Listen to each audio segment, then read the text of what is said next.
Hello viewers, welcome to Inspire Me Media Network. Today we are glad again to have Mr. Femi Austine from Landbricks. Welcome, sir. Thank you, sir. How has it been? I've been good. It's a privilege to be here again. We are so glad to have you. Thank you. You're welcome again. Thank you. So Mr. Femi is here to inspire us today, and we are going to be learning a lot from him, from his vast experience of about a decade in the real estate industry in Nigeria, particularly in Lagos State. So Mr. Femi, one quick question. Okay. Ikoyi, Ibeju Lekki, Epe, where do you think is more viable for investors to put their money?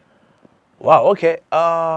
I will answer this question from different perspectives because we have different viewers.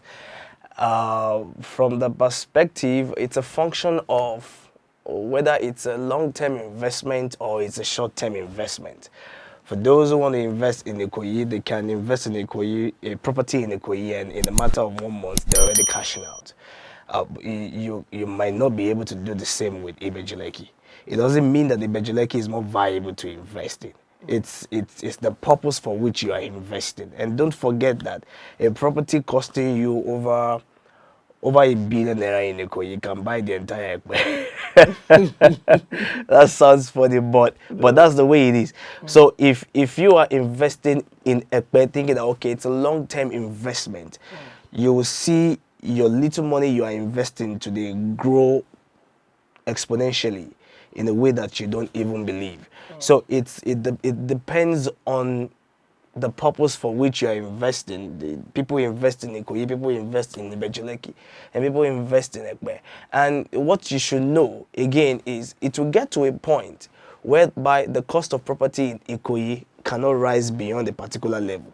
And then that's why you see some properties in Ikoyi now, it's being sold in dollars in a country where our currency is naira. So it's because by the time they mention the price in naira, the naira value will be outlandish. Exactly. So it's because they are trying to still find a way to make the property. But you know, if you invest that in somewhere in underdeveloping area like Ibeju Lekki, like Epe, you don't have to spend that much, but you have to wait.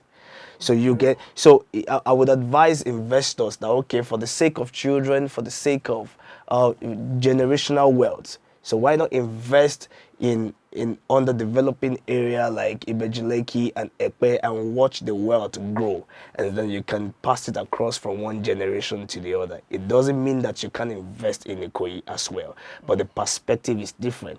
If you are investing in Ikoyi, you know that okay, this is a short term. You can start getting the return on investment as early as possible. Unlike Ibeju Lekki and Epe, that you have to wait for a while, maybe 5 years time, before you start getting ROI. Yeah. So someone said that the reason it seems Ibeju Lekki is a waiting investment is because the investors invest with the view to buy and hold, not to actually develop. What's your take on that?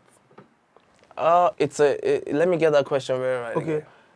That the reason it seems like Ibeju Lekki is buy and hold, buy maybe 5 years time and all that, is because investors just want to buy and hold. They don't want to put development. Like in Ikoyi, you hardly see vacant land. People buy, they start building immediately. They build, they start selling or leasing or whatever they are doing. But in Ibeju Lekki, people buy and they go home. Okay, most of the people wait for other investors to start developing, and the reason is because where activities are in the city has not gotten to that area where they are investing. For example, if you build a house in Epe right now, and most people work in Aja in VI, it will be hard for people to come and live in Epe when they are going to VI to work. So people, it's still difficult at the moment. But at the time where Ibeju Lekki is now developed where we have companies moving to Ibeju Lekki, where we have hospitals moving to Epe and Ibeju Lekki, where we have churches moving there. And then you don't have to now drive out of Epe to go to your office. You don't have to drive out of Ibeju Lekki to go to your office. By the time we have that kind of scenario, investors will come and develop houses. Because, for example, we will see this play out very soon, because we have Dangote refinery there where we have over 200,000 workers. So when these 200,000 workers start working, where would they stay? Would they be coming from VI? Would they be coming from Aja? Would they be coming from Shangotedo every day, considering the level of traffic? So this will make investors to come and start building the houses which these workers will stay in, and then it will skyrocket the development in that environment.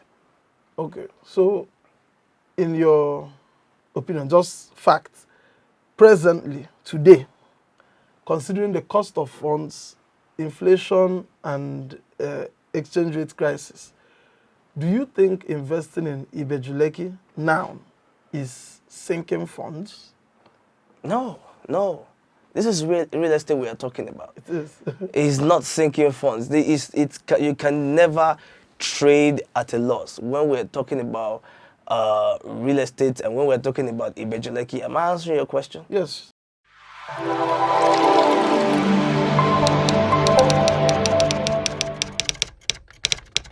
So viability is not really tied to location. It comes down to the nature of the investor. Exactly. It's tied to the nature of the investor and the purpose for which the investment is. And of course, the capital outlay. The financial capacity of the investor. Because someone that can invest in Ikoyi can invest in Ibeju Lekki. Yes. And someone that can invest, there are people that can invest in Ibeju Lekki that they cannot invest in Jakonde. in Jakonde. So it depends on your financial capacity, and those who can invest in Ikoyi, that can as well invest in Ibeju Lekki, is now a function of purpose. Okay. It's not a function of financial capacity now. It's a function of purpose. So if you say, okay, let's use a minimal amount to invest and let's see the investment grow. So that one is a generational wealth. It doesn't mean that when you invest in Ikoyi, you don't have generational wealth. So it depends on perspective and the purpose for which you are investing and your financial capacity. And like you said, Ibeju Lekki still has all its potential ahead of it. Exactly. Ikoyi could plateau anytime now. It's getting to the threshold when the prices of properties can go beyond that level. And then you can't compare what is going on in Ibeju Lekki now. Ibeju Lekki at a point, it will get to a point whereby property in Ibeju Lekki is more expensive than Ikoyi. Go and write it down. Oh, wow. Yes, it will get to, because we look at Ikoyi. What do we have in Ikoyi? Compare the infrastructure in Ibeju Lekki. Compare it with what we have in Ikoyi. What do we have in Ikoyi? Other than houses? And police station. So you know, if you want your house by the beach, you can have it in Ibeju Lekki. It's there. If Dangote refinery is there, those for commercial investment. If you want to live maybe for residential purpose, there is an access in Ibeju Lekki that is mainly for residential, and even in Epe is mainly for residential. Even the exactly. So it will get to a time whereby the property in Epe and Ibeju Lekki will even be more expensive. So it's a matter of time. Awesome. So viewers, you can see and you have heard that viability is not the question. The question is, who are you as an investor and for what do you want to invest? Ibeju Lekki, Ikoyi, Epe, they are all options. Just make sure you're investing. Find what is available to you. Invest in it. Real estate is viable. Until next time we see, stay inspired. Goodbye and goodbye, Femi.